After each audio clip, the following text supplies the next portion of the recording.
ফের ময়দানে নামছেন বিশেষ পর্যবেক্ষক সি মুরুগান। আজ দক্ষিণ 24 পরগনার একাধিক জায়গা থেকে পরিদর্শন শুরু করবেন সি মুরুগান। মগরাহাটের যে ঘটনা, যেখানে একেবারে বিক্ষোভের মুখে পড়তে হয়েছিল এই বিশেষ পর্যবেক্ষককে, সেই ঘটনার পর রাজ্য পুলিশের ডিজির কাছে রিপোর্ট তলব করেছে কমিশন। বিক্ষোভের জেরে নিরাপত্তা দেওয়ারও নির্দেশ দেওয়া হয়েছে কমিশনের তরফে। আর এই নির্দেশের পর আদৌ কি বাড়তি নিরাপত্তা পাবেন সি মুরুগান, সেটা কিন্তু স্পষ্ট হবে আজই। বিক্রম দাস আমাদের প্রতিনিধি রয়েছেন আমাদের সঙ্গে। বিক্রম, সি মুরুগান আবারও ফিল্ডে নামছেন, ঠিক কি খবর?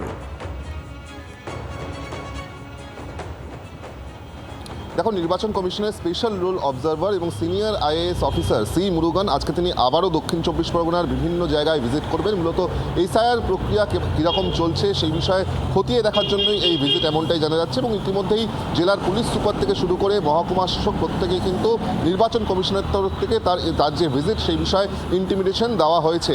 এবং তার সঙ্গে সঙ্গে তোমাকে যেটা জানিয়ে রাখবো, যেটা আমরা জানতে পাচ্ছি যে মূলত এর আগে যখন সি মুরুগান তিনি গত 29 তারিখ মগরাহাট 1, মগরাহাট 2 এবং কুলপি এলাকায় যায়, সেখানে একাধিক জায়গায় তাকে বিক্ষোভের মধ্যে পড়তে হয়, বিক্ষোভের সামনে তাকে পড়তে হয়। এবং শুধুমাত্র বিক্ষোভ নয়, তার পাশাপাশি তার গাড়িতেও হামলা চালানো হয়েছিল, ভ্যান্ডালাইজ করা হয়েছিল, এমনটাই কিন্তু অভিযোগ ওঠে। এবং এই অভিযোগ ওঠার পর যেটা দেখা যায় যে নির্বাচন কমিশনের তরফ থেকে রাজ্য পুলিশের ডিজির কাছ থেকে অ্যাকশন টেকেন রিপোর্ট চাওয়া হয়। এবং আজকের অর্থাৎ 6 তারিখের মধ্যে সেই অ্যাকশন টেকেন রিপোর্ট দিতে হবে যে সি মুরুগানের কনভয় বা গাড়ির ওপরে যে হামলার ঘটনা ঘটেছে সেক্ষেত্রে কী ব্যবস্থা নেওয়া হয়েছে এবং তার সঙ্গে সঙ্গে কতজনকে গ্রেফতার করা হয়েছে, কতজনের বিরুদ্ধে এফআইআর করা হয়েছে, এই সংক্রান্ত বিষয়ে কিন্তু এই অ্যাকশন টেকেন রিপোর্ট আজকেই জমা দেওয়ার কথা রাজ্য পুলিশের ডিজির। অপরদিকে আজকে যখন সি মুরুগান তিনি দক্ষিণ 24 পরগনার মূলত সোনারপুর বিডিও অফিস যাবেন, সেখান থেকে আরও বেশ কয়েক জায়গায় তিনি ভিজিট করবেন।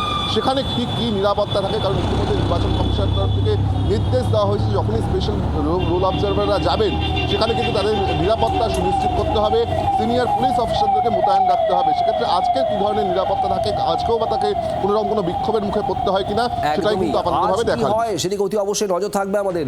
বিক্রম, ধন্যবাদ তোমাকে। বাংলার আওয়াজ, বাঙালির আবেগ, জি 24 ঘন্টা।